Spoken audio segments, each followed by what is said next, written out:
श्री सतगुरुदेव जी भगवान की जय हो। अब ऐसा लगता है कि जो लोग सो रहे होंगे वो निश्चित तौर से जग गए होंगे कि नहीं, जग गए कि नहीं जग गए? तो फिर जोर से बोलिए, बोलिए जय भवानी, जय जय भवानी, जय जय भवानी। अब जितने भी निश्चल प्रवृत्ति के लोग होंगे ना, वो सब अपनी रास्ता तलाशने लगे होंगे। तो बंधुओं, आज 13 तारीख का पावन पहला है, जिसमें हम लोग हर महीने 13 तारीख को सत्संग करते हैं। सत्संग 13 तारीख को ही क्यों रखा गया, इस बात को भी जानना चाहिए कि क्यों 13 तारीख को होता है। 13 तारीख को जब पहली बार सत्संग रखा गया था छपराहर में, तो 13 तारीख का रखने का केवल इतना ही अर्थ है कि सब कुछ तेरा ही है, हमारा कुछ भी नहीं है। ये तन, ये मन, ये धन सब कुछ तेरा ही है। और कहा भी गया है ना कि तेरा तुझको अर्पण क्या लागे मेरा मैया, क्या लागे मेरा, तेरा तुझको अर्पण, तेरा तुझको अर्पण क्या लागे मेरा मैया, क्या लागे मेरा। बस तो केवल इतना ही अर्थ है। 13 तारीख माने तेरा ही सब कुछ है। तो हम लोग 13 तारीख को तेरे चरणों में अर्पित करने के लिए यहाँ पर एकत्रित होते हैं। बंधु, आज हम अपने शब्दों को गति देने के लिए एक कहानी का माध्यम लेते हैं। बहुत छोटी सी कहानी है, परंतु भैया समझने के लिए तो बहुत बड़ी कहानी है, इसका अर्थ बहुत बड़ा है। एक बार की घटना है, एक संत थे, वो रास्ते से जा रहे थे, तो शिकारियों को देखते हैं कि वो चिड़ियों को दाना डाल करके अपने जाल में फंसाने का प्रयास करते थे। खोल दीजिए ना गेट, वो बोल रहे हैं ना गेट खोलने के लिए। नहीं नहीं, खोल दीजिए ना। तो चिड़ियों को दाना डालने के लिए, चिड़ियों को फंसाने के लिए वो लोग दाना डालते थे। संत रास्ते से जा रहे थे, देखे कि बेचारी कुछ चिड़ियां जाल में फंसी थी, तड़पड़ा रही थी। तो संत को दया आ गई, संत को दया आ जाती। और कहा भी गया है कि संत हृदय नव नीत समाना, तो दया आ जाती है। संत उसी समय संकल्प कर लेते हैं कि हम इन पक्षियों को, चिड़ियों को ऐसा पाठ पढ़ाएंगे कि ये कभी जाल में फंसेंगे ही नहीं। ऐसा विचार करते हुए संत जी अपने आश्रम में जाते हैं, अपने कुटिया में जाते हैं, बैठ जाते हैं।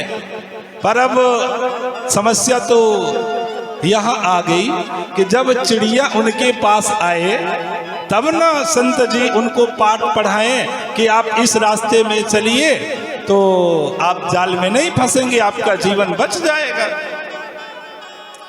संत विचार करते हैं कि हमें भी शिकारी की तरह दाना डालना चाहिए, तभी तो चिड़िया आएंगी यहाँ पर।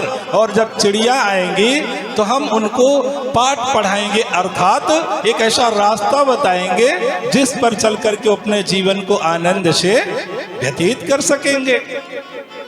ऐसा विचार करते हुए संत जी प्रतिदिन दाना डालना प्रारंभ कर देते हैं।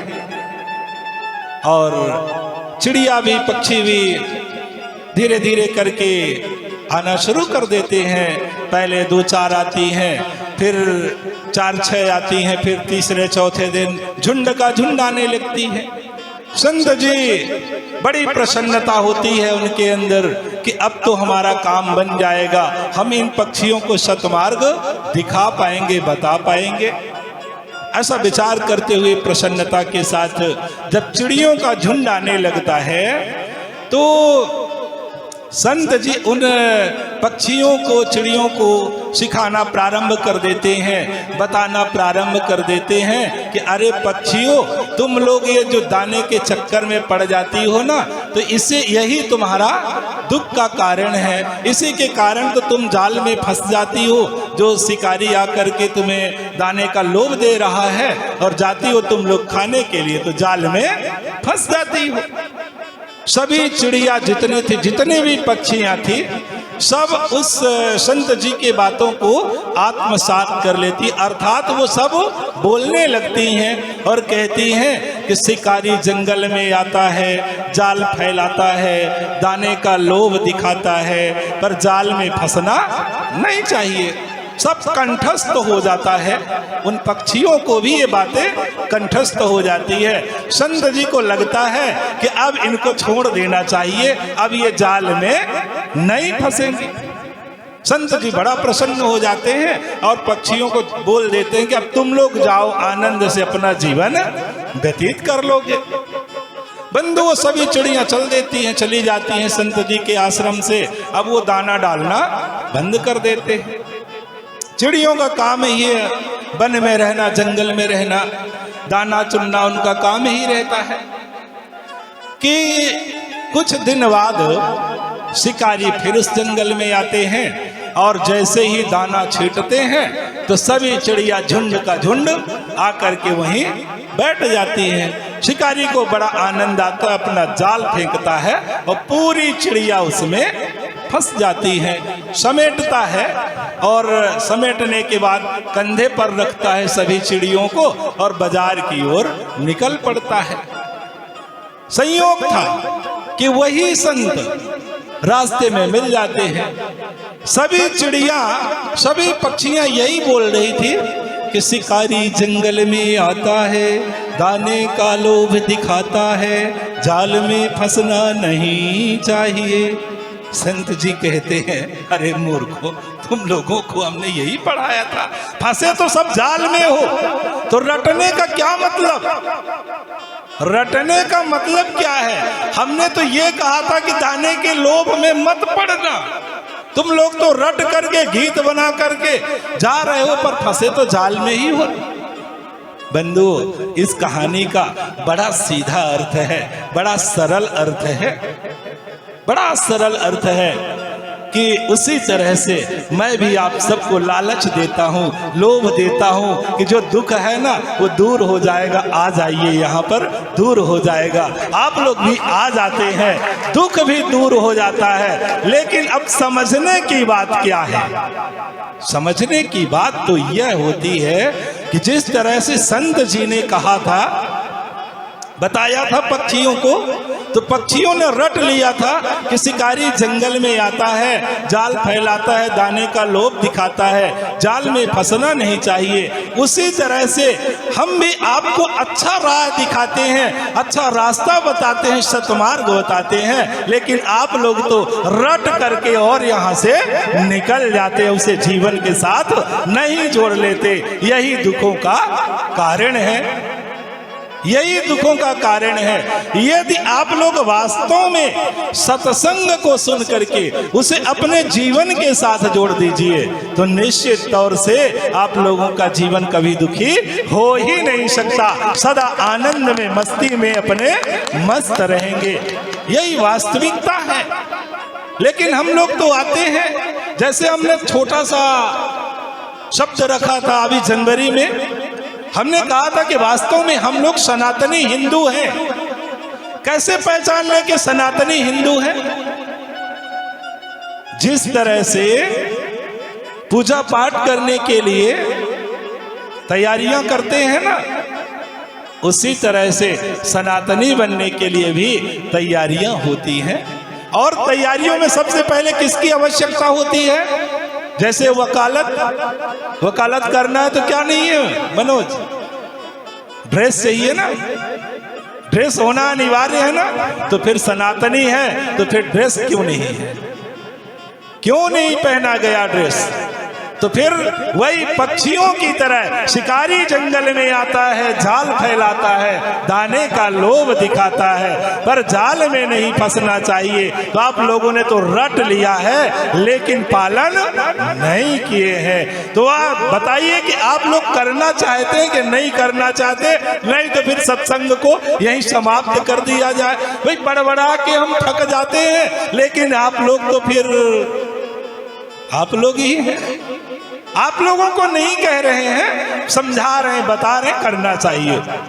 चलिए, बड़ी अच्छी बात है। आज इसी शब्दों के साथ एक बहुत सुंदर प्रसंग में प्रवेश कर रहे हैं। बहुत अच्छी बातें बता रहे हैं। शायद उन बातों को सुन करके आप लोग वास्तव में सनातनी कहलाने के अधिकारी भी हो सकते हैं। तो बंधुओं, हम लोग विगत कई वर्षों से माता भगवती माँ काली का पूजन करते हैं, साधना उपासना आराधना करते हैं। तो उनके विषय पर भी कुछ जानना जरूरी है कि वो कौन है, उनकी सामर्थ्य क्या है, ये भी जानना चाहिए ना। वैसे तो वास्तविकता ये है कि माँ भगवती जगदम्बा के विषय पर जानने की सामर्थ्य भैया किसी में नहीं है। जब ब्रह्मा विष्णु महेश जैसे देवता भी माँ की सामर्थ्य को जानने में समर्थ नहीं हुए, तो हम तुच्छ मनुष्यों की बात ही क्या है। वेद भी माँ को पूर्ण रूप से नहीं जानते। क्यों नहीं जानते वेद?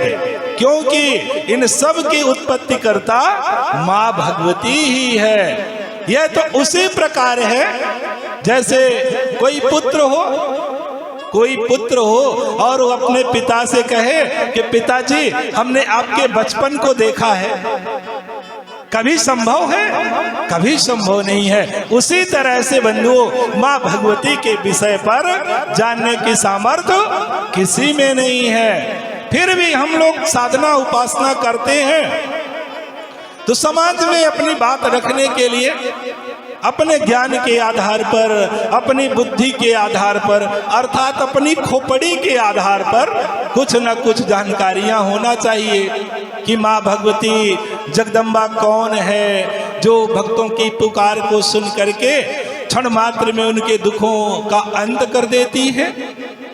जब जब धरातल पर असुरत्व अपना प्रभुत्व स्थापित कर लेता है, असुरी साम्राज्य बढ़ जाती है, तब तब भक्त दुखी होकर के, देवता दुखी होकर के माँ भगवती को पुकारते हैं।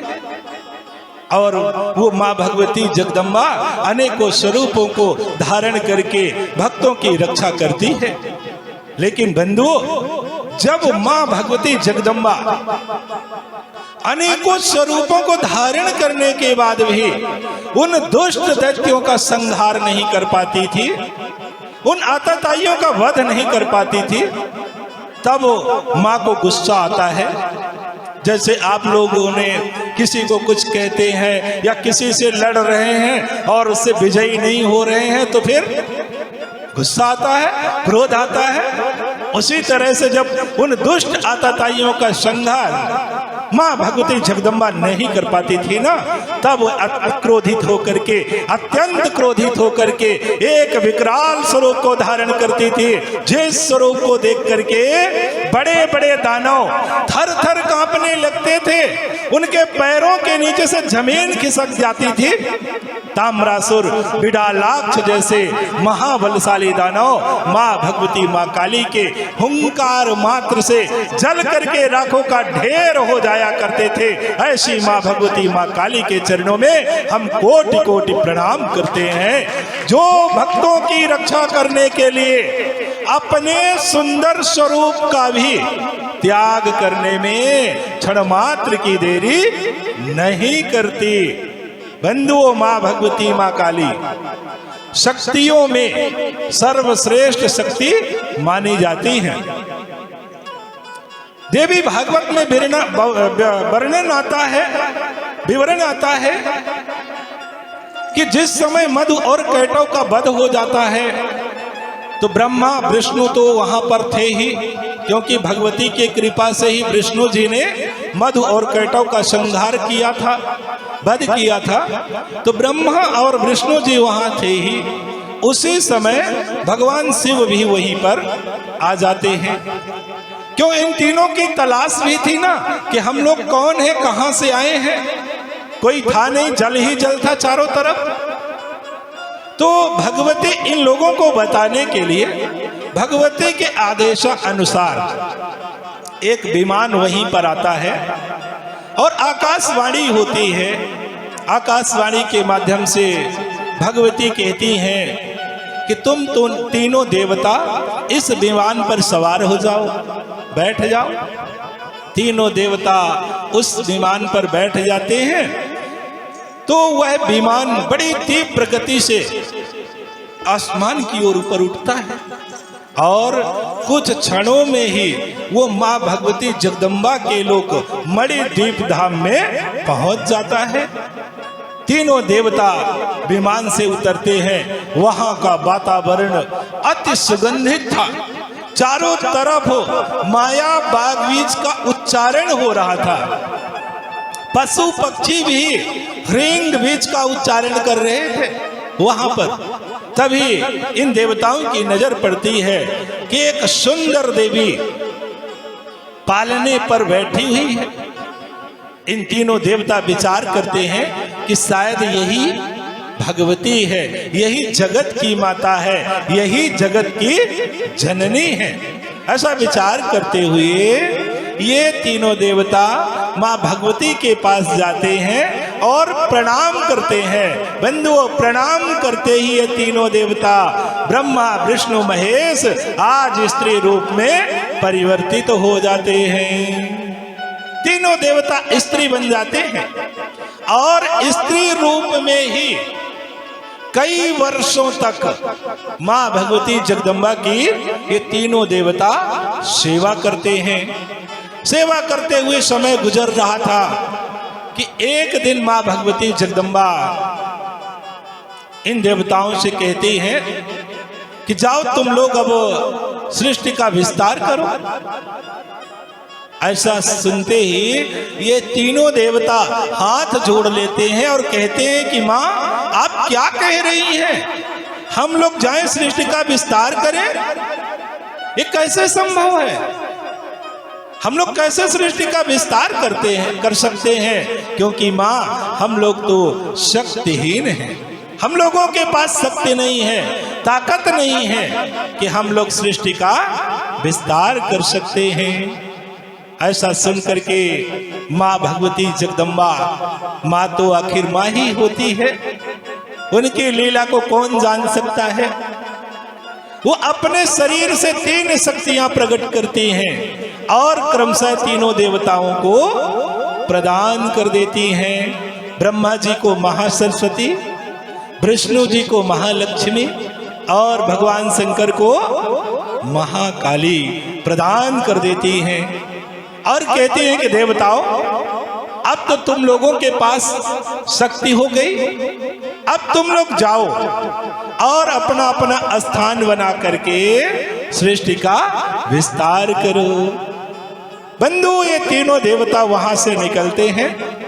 ब्रह्मा जी ब्रह्मलोक में अपना स्थान बना करके रहने लगते हैं। वैकुंठ लोक में विष्णु जी अपना स्थान बना करके रहने लगते हैं और कैलाश पर्वत पर भगवान शंकर अपना स्थान बना करके रहने लगते हैं। वहीं से ये तीनों सृष्टि का विस्तार करते हैं।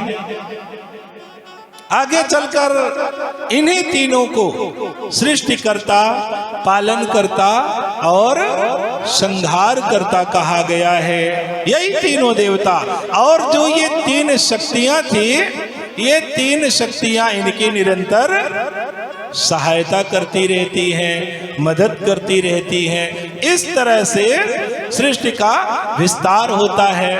बंधुओं, कहा गया है कि बिना शक्ति के शिव भी सबके समान है, अर्थात शक्ति ही सब कुछ होती है।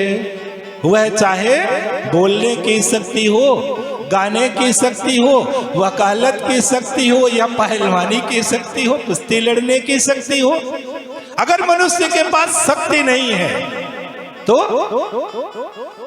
वो कुछ भी करने में समर्थ नहीं हो सकता। इसलिए बंधुओं, हर एक व्यक्ति को शक्ति की आराधना करने की परम आवश्यकता होती है। जिस तरह से देवताओं ने विषम परिस्थिति में शक्ति की आराधना करके दुखों से मुक्ति प्राप्त किया था, उसी तरह से आप लोग भी शक्ति स्वरूपा माँ भगवती माँ काली की साधना उपासना आराधना करके निश्चित तौर से आप अपने दुखों से मुक्ति प्राप्त कर सकते हैं, अपने जीवन को आनंदित बना सकते हैं, क्योंकि वो शक्तियों में सर्वश्रेष्ठ शक्ति मानी जाती है।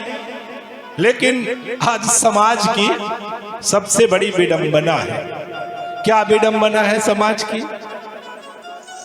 आज समाज की विडंबना क्या है? समाज की विडंबना है कि कुछ लोगों का कथन है कि माँ काली का पूजन नहीं करना चाहिए। अरे, काली और भैरों को पूजने वाला व्यक्ति तो ओझा होता है, सुखा होता है, तांत्रिक होता है। बात समाज में चलती है ना। ऐसे लोगों से निवेदन करते हुए कहना चाहूंगा कि पहले तो आप माँ भगवती माँ काली के विषय पर जानने का प्रयास कीजिए। कुछ धर्म ग्रंथों को पढ़िए, कुछ धर्म ग्रंथों को पढ़िए, तब आपको पता चलेगा कि वास्तव में माँ भगवती माँ काली शक्तियों में सर्वश्रेष्ठ शक्ति है। 10 महाविद्याओं में उनका पहला स्थान आता है, पहला नाम आता है। और एक बड़ी सुंदर बात बता रहा हूँ, बहुत सुंदर बात है कि माँ भगवती जगदम्बा ने भक्तों की रक्षा करने के लिए, दुष्टों का संहार करने के लिए जितने भी स्वरूपों को धारण किया था, उन समस्त स्वरूपों में सबसे ज्यादा तेजवान, सबसे ज्यादा ऊर्जावान और भैया सबसे जल्दी प्रसन्न होने वाला अगर कोई स्वरूप है तो वह माँ भगवती माँ काली का स्वरूप है। वह तो अतिशीघ्र प्रसन्न हो जाती हैं, वो केवल नाम लेने मात्र से खुश हो जाती हैं, केवल नाम लेने मात्र से प्रसन्न हो जाती है। नामोच्चारण मात्रेण प्रसन्नम भवति, नाम लेने मात्र से खुश हो जाती है और कृपा की बरसात कर देती हैं। क्यों कर देती हैं बरसात? क्यों कर देती है जानते हैं? क्योंकि उनके नाम के पहले माँ शब्द जुड़ा हुआ है, और जब माँ शब्द का उच्चारण होता है ना, तो जो स्त्री जाति होती है, जो माताएं बहनें होती हैं, उनके हृदय में ममता का था सागर उमड़ने लगता है। ये तो हम सभी जानते हैं कि माँ की ममता क्या होती है, माँ की वात्सल्यता क्या होती है, माँ का प्रेम क्या होता है, ये तो हम सभी जानते हैं।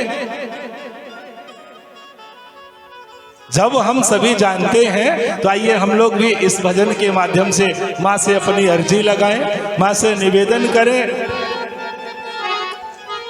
तो सभी माँ भगवती का बड़े भाव के साथ जय घोष करेंगे।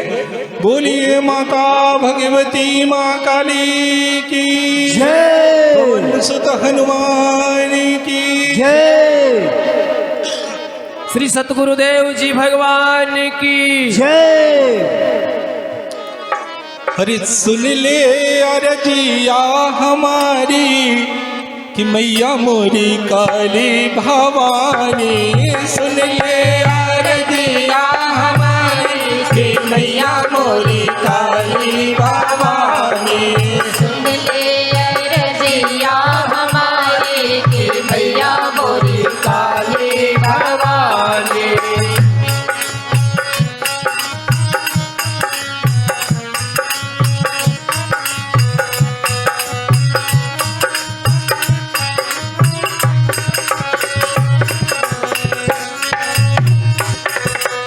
काली भवानी मैया काली भवानी, काली भवानी मैया काली भवानी, काली भवानी मैया काली भवानी। काली भवानी मैया काली भवानी। जब तक सब हाथ उठा करके नहीं सुनाएंगे ना तब तक माँ नहीं सुनती। भाई आज तो बच्चा रोए ना तो माँ उसे दुग्ध पान भी नहीं कराती, तो हाथ उठा करके तब बोलेंगे तभी माँ सुनेंगे। तो कहा गया हो सुन ले आरज़िया हमारी की मैया मोरी काली भवानी। सुन ले अरजिया हमारी की मैया मोरी काली भवानी। सुन ले अरजिया हमारी की मैया मोरी काली भवानी। जन्म जन्मों से तड़प रहा हूँ, जन्म जन्म से तड़प रहा हूँ, जन्म जन्मों से तड़प रहा हूँ। जन्म जन्म से तड़प रहा हूँ। मिले न माई तो खोज रहा हूँ, मिले ना माई तो खोज रहा हूँ। मिले न माई तो खोज रहा हूँ। मिले ना माई तो खोज रहा हूँ। अखियाँ तरे से हमारी की मैया मोरी काली भवानी। सुन ले अरजिया हमारी की मैया मोरी काली भवानी। सुन ले अरजिया हमारी की मैया मोरी काली भवानी। काली भवानी मैया काली भवानी, काली भवानी मैया काली भवानी। काली भवानी मैया काली भवानी। काली भवानी मैया काली भवानी। सुन ले अरज़िया हमारी के मैया मोरी काली भवानी। सुन ले अरजिया हमारी की मैया मोरी काली भवानी। सुन ले अरजिया हमारी की मैया मोरी काली भवानी। देनन के तुम हो महतारी, दीनन के तुम हो महतारी। पल में हरते विपदा सारी। पल में हरती विपदा सारी। बंधुओं कहा गया है कि दीन दुखियों की माता जब इस संसार में नहीं है ना तो वो जगत की माता है, सारे संसार की माता है। इसीलिए कहा गया है कि दीनन के तुम हो महतारी। दीनन के तुम हो महतारी। दीनन के तुम हो महतारी। दीनन के तुम हो महतारी। पल में हरते विपदा सारी। पल में हरती विपदा सारी। पल में हरते विपदा सारी। पल में हरती विपदा सारी। विपदा टालो हमारी के मैया मोरी काली भवानी। सुन ले अरजिया हमारी की मैया मोरी काली भवानी। बोल सुन सच्चे ले दरबार अरजिया हमारी की मैया मोरी काली भवानी। काली भवानी मैया काली भवानी। काली भवानी मैया काली भवानी। काली भवानी मैया काली भवानी। काली भवानी मैया काली भवानी। सुन ले अरजिया हमारी के मैया मोरी काली भवानी। सुन ले अरजिया हमारी की मैया मोरी काली भवानी। सुन ले अरजिया हमारी की मैया मोरी काली भवानी। चरणों में तेरे शीश झुकाऊं, चरणों में तेरे शीश झुकाऊं, चरणों में तेरे शीश झुकाऊं, चरणों में तेरे शीश झुकाऊं, दर्शन को हम निस दिन आऊं, दर्शन को हम निस दिन आऊं, दर्शन को हम निस दिन आऊं, दर्शन को हम निस दिन आऊं, रखियो लाज हमारी की मैया मोरी काली भवानी, सुन ले अरजिया हमारी की मैया मोरी काली भवानी, सुन ले अरजिया हमारी की मैया मोरी काली भवानी, काली भवानी मैया काली भवानी, काली भवानी मैया काली भवानी, काली भवानी मैया काली भवानी। काली भवानी मैया काली भवानी। अब आखिरी लाइनों में सभी हाथ उठा करके माँ से जोर से सभी बोलेंगे, अरे सुने ले यार हमारी की मैया मोरी काली भवानी, सुने ले अरजिया हमारी की मैया मोरी काली भवानी, सुन ले अरजिया हमारी की मैया मोरी काली भवानी, सुन ले अरजिया हमारी की मैया मोरी काली भवानी, सुन ले अरजिया हमारी की मैया मोरी काली भवानी। बोलिए माता भगवती माँ काली की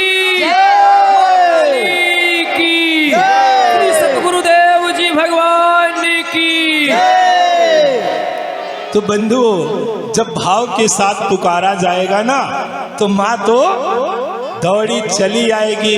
जैसे संसार में देखते हैं ना कि जब बच्चा रोता है तो माँ उसे टॉफी कहीं दे देती है, फिर बच्चा 2-4 मिनट तक खाता है, शांत रहता है, फिर रोता है, फिर खिलौना दे देती है, और जब खिलौना दे देती है फिर बच्चा 2-4 मिनट के लिए शांत हो जाता है, खेलने लगता है। लेकिन बंधुओं, जिस समय बच्चा खिलौने को ऐसे फेंक करके और माँ को माँ माँ कहता हुआ दौड़ता है ना, तो माँ सारे काम छोड़ करके दौड़ते हुए आती है, बच्चे को गोदी में उठा लेती है। ये होती है माँ की ममता, ये होता है माँ का प्रेम। तो हम लोगों ने पुकारा है माँ को, तो जरूर वो हम लोगों की सुनेंगी। तो बंधुओं, कहा गया है कि भले ही माँ का रूप स्वरूप विकराल है, भयानक है, डरावना है, सब कुछ अद्भुत है, आंखें लाल लाल बड़ी बड़ी, मुख से बाहर निकली हुई लपलपाती जिह्वा, पीठ पीछे काले लंबे घुघराले बाल, हाथ में खड्ग खप्पर त्रिशूल नरमुंड लिए हुए, गले में नरमुंडों की माला पहने हुए, सब कुछ अद्भुत है, भयानक है, डरावना है। लेकिन विचार करने की आवश्यकता तो यहाँ पर होती है कि माँ भगवती ने इस विकराल स्वरूप को क्यों धारण किया था। इस विकराल स्वरूप को माँ भगवती ने क्यों धारण किया था। तो बंधुओं, इस विकराल स्वरूप को माँ भगवती ने केवल भक्तों की रक्षा करने के लिए, दुष्टों का संहार करने के लिए ही इस स्वरूप को धारण किया था। तो अब आप लोग खुद विचार कीजिए कि जिस माँ ने हम सब की रक्षा करने के लिए, भक्तों की रक्षा करने के लिए अपने सुंदर स्वरूप का भी त्याग करने में क्षण मात्र की देरी नहीं की, हमें उस माँ का पूजन करना चाहिए या नहीं करना चाहिए। आप लोग तो खुद विचार कर लीजिए। लेकिन बंधुओं, मेरे विचार से तो उसी माँ का पूजन करना चाहिए जिस माँ ने हम सब की रक्षा करने के लिए हर पल सब कुछ करने के लिए तैयार रहती है। उसी माँ का हम लोगों को पूजन करना चाहिए। एक बार की घटना है, महिषासुर का एक सेनापति था रक्तबीज। रक्तबीज जिस समय युद्ध क्षेत्र में जाता है तो हाहाकार मचा देता है, देवताओं को खदेड़ खदेड़ करके पीटता है, सब देवता पराजित हो जाते हैं, उससे हाहाकार मच जाता है। क्यों जानते हैं?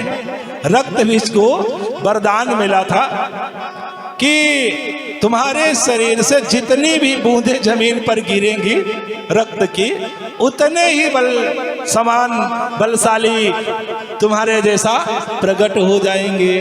तो जब देवताओं के साथ युद्ध होने लगा और देवता बाणों का प्रहार करते तो जितनी रक्त की बूंदें जमीन पर गिरती उतने ही रक्त बीज तैयार हो जाते थे। इस तरह से पूरे युद्ध स्थल में चारों तरफ रक्त बीज ही रक्त बीज दिखाई देने लगे। देवता देख करके घबरा जाते हैं कि अब इस असुर का वध कैसे हो। सभी भाग के खड़े हो जाते हैं और अंत में जब कोई रास्ता दिखाई नहीं देता तब किसको पुकारते हैं?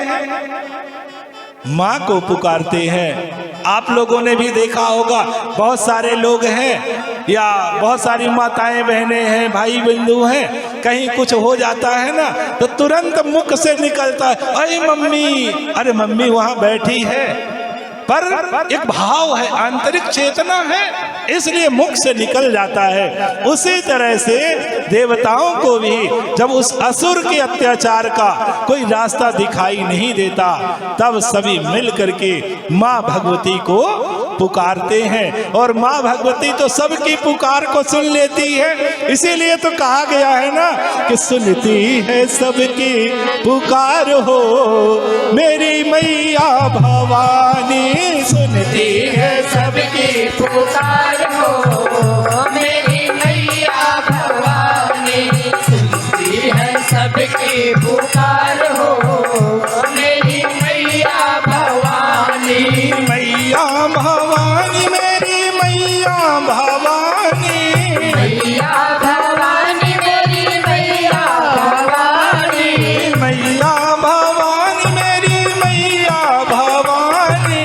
मैया भवानी मेरी मैया भवानी, सुनती है सबकी पुकार हो मेरी मैया भवानी, सुनती है सबकी पुकार हो मेरी मैया भवानी, सुनती है सबकी पुकार हो मेरी मैया भवानी।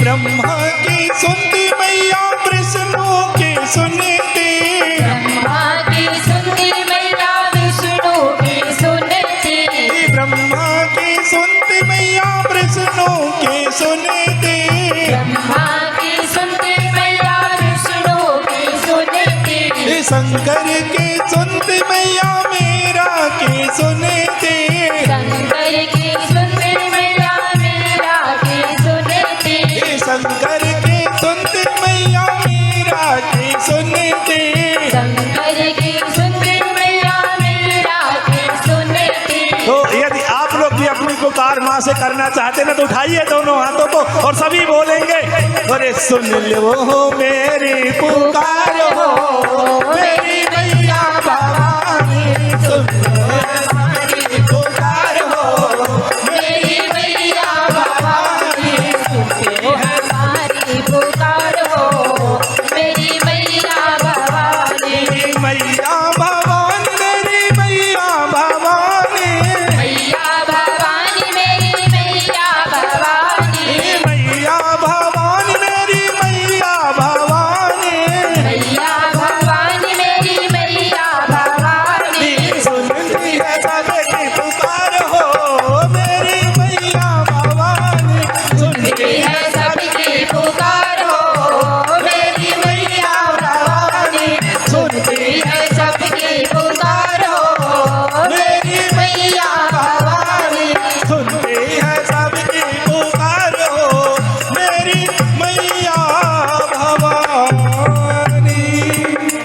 बोलिए माता भगवती माँ काली की गुरुदेव जी भगवान की कुंडमालिनी मैया की खप्पर वाली मैया की। तो बंधु, जिस समय सभी देवता मिलकर के माँ को पुकारते हैं तो माँ भगवती आज विकराल स्वरूप को धारण करके आ जाती है और दुष्ट रक्तबीज का संहार कर देती है, वध कर देती है। बंधुओं, बोलिए माता भगवती माँ काली की जय। बंधुओं, भले ही लोग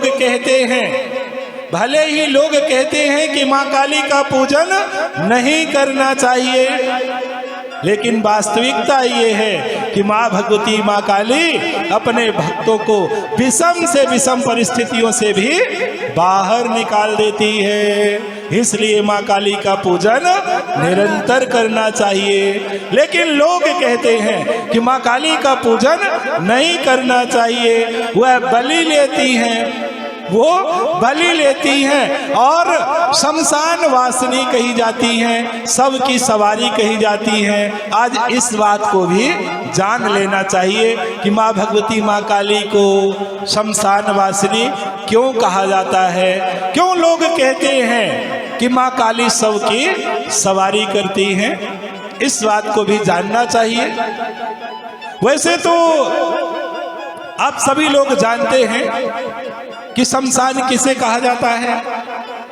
एक निश्चित भूमि होती है जहां पर मृत शरीर अर्थात जीवात्मा जब निकल जाती है तो उस शरीर को जहां पर जलाया या दफनाया जाता है, ऐसे जगह को शमशान कहा जाता है। लेकिन माँ भगवती को शमशान वासिनी कह दिया गया कि इनका निवास तो शमशान में होता है। इसका अर्थ क्या है? इसका अर्थ क्या है? तो बंधु, इसका अर्थ बड़ा सरल है, लेकिन समझ में नहीं आता। समझ में तब आता है जब किसी सद्गुरु की कृपा हो जाती है, जब कोई सद्गुरु हमें समझा देता है कि जब मनुष्य के काम, क्रोध, लोभ, मोह, अहंकार तप की अग्नि में जल करके नष्ट हो जाते हैं, तो नष्ट कहाँ होते हैं? हृदय रूपी भूमि में। जिस तरह से एक विशेष भूमि पर मुर्दे को अग्नि के द्वारा जला करके नष्ट कर दिया जाता है, उसे शमशान कहा जाता है। उसी तरह से जब मनुष्य के, ये बड़े महत्वपूर्ण बातें हैं, इसको ध्यान से सुनिएगा। तो जब मनुष्य के काम, क्रोध, लोभ, मोह, अहंकार आदि विकार तप की अग्नि से हृदय रूपी भूमि पर जल करके नष्ट हो जाते हैं, तो व्यक्ति का हृदय शुद्ध हो जाता है। तो जब ये तप की अग्नि से हृदय रूपी भूमि पर जल करके नष्ट हो जाते हैं, तो वो भी शमशान की तरह होता है। तब महापुरुषों ने कहा है कि जब काम, क्रोध, लोभ, मोह, अहंकार विकार जितने भी हैं हृदय रूपी भूमि पर तप की अग्नि से जल करके नष्ट हो जाते हैं, तो हृदय शुद्ध हो जाता है। ऐसे हृदय रूपी शमशान में माँ भगवती माँ काली का निवास होता है।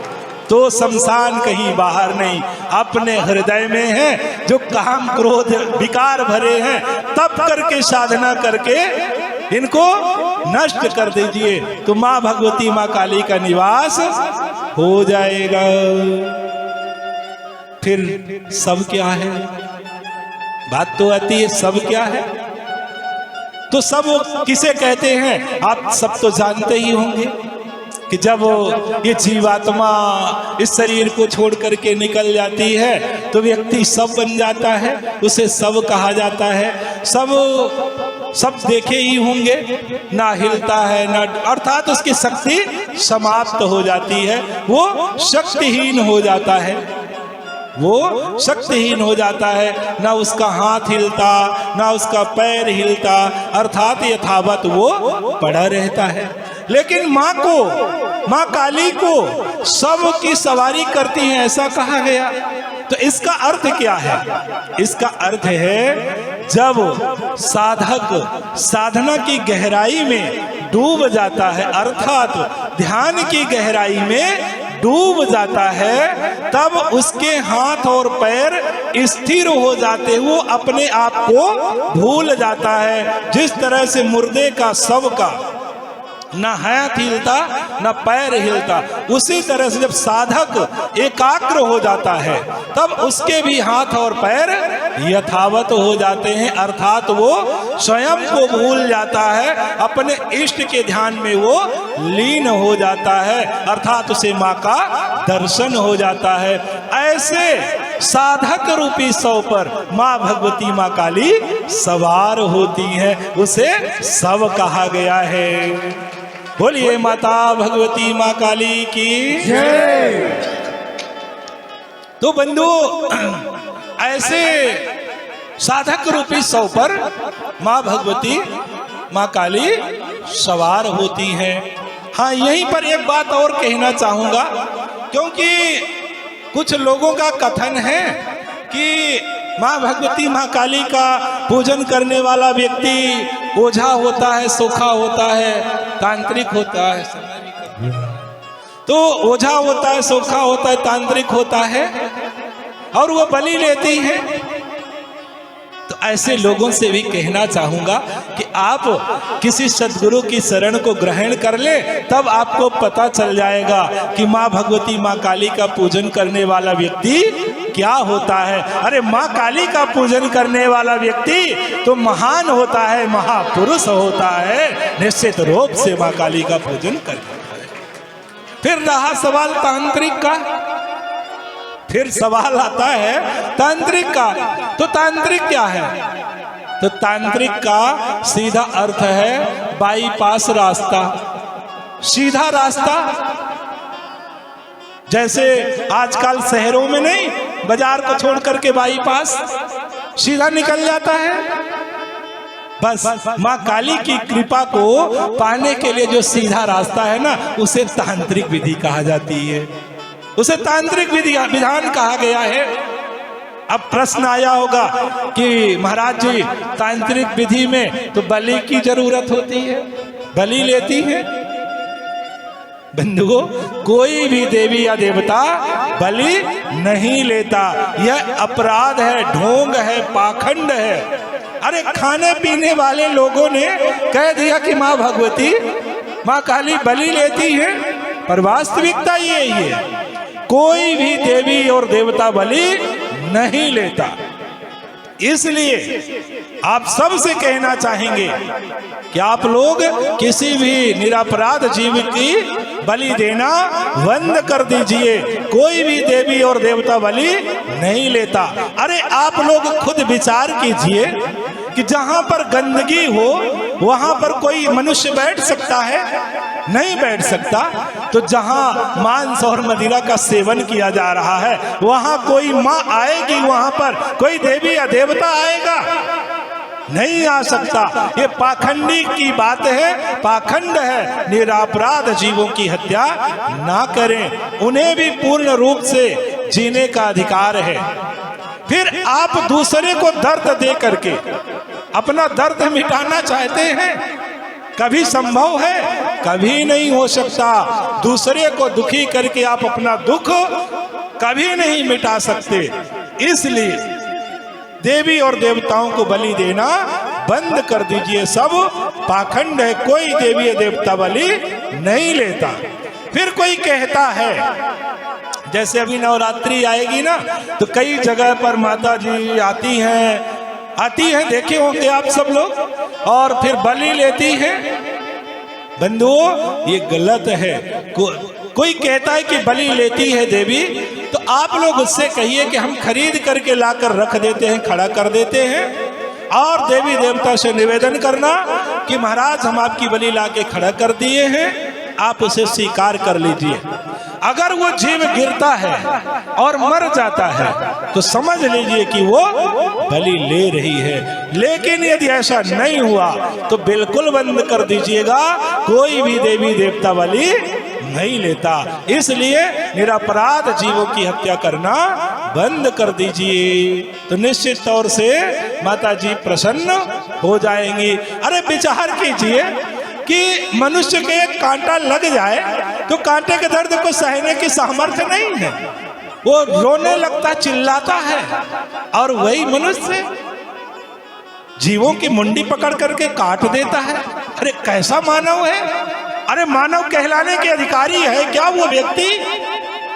क्या उसे मानव कहा जा सकता है? उसे क्या मानव कहा जा सकता है? नहीं कहा जा सकता। क्यों नहीं कहा जा सकता? क्योंकि मानव वही होता है जिसके अंदर सभी के प्रति दया, ममता, करुणा, प्रेम समाहित होता है, वही मानव कहलाने का अधिकारी होता है। इसलिए निवेदन करता हूं बंधुओं कि आप सब लोग बलि प्रथा बंद कर दीजिए, माता जी का पूजन करिए, लेकिन बलि मत दीजिए। माता जी कभी बलि नहीं ले सकती। हाँ, एक बात और कहना चाहूंगा, यदि आप लोग वास्तव में बलि दे करके और माता जी को प्रसन्न करना चाहते हैं ना, तो एक विधान है। क्या करना चाहते हैं? क्या देना चाहते हैं बलि? यदि बलि देना ही चाहते हैं ना, तो अपने क्रोध की बलि दे दीजिए, अपने अहंकार की बलि दे दीजिए, अपने लोभ की बलि दे दीजिए, तो निश्चित तौर से माँ भगवती, माँ काली प्रसन्न हो जाएंगी और आप सबका जीवन भी आनंदित हो जाएगा। क्यों आनंदित हो जाएगा? क्योंकि जिस समय आप अपने क्रोध की बलि माँ को चढ़ा देंगे ना, तो आपके परिवार भी सुखी हो जाएंगे। कैसे सुखी हो जाएंगे? जो आप सब अपने पत्नी पर, अपने बच्चे पर क्रोध करते हैं ना, करते हैं क्रोध ना, तो जब क्रोध की बलि चढ़ा देंगे ना, तो सबसे पहले देवियां प्रसन्न हो जाएंगी। और देवी में तो माता जी का भी नंबर आता है। तो कहने का भाव है कि यदि आप लोग बलि देना ही चाहते हैं तो आज संकल्प कर लीजिए कि हम अपने क्रोध की बलि, अपने अहंकार की बलि माता जी के प्रति समर्पित कर देंगे, चढ़ा देंगे, बलि दे देंगे, तो आपका जीवन सुखी हो जाएगा और आपके परिवार का भी जीवन आनंदित हो जाएगा। इस तरह से आप लोग माँ काली का पूजन करें, अपने क्रोध और अहंकार की बलि चढ़ा दें, तो निश्चित तौर से आप सबका जीवन सुखी हो जाएगा।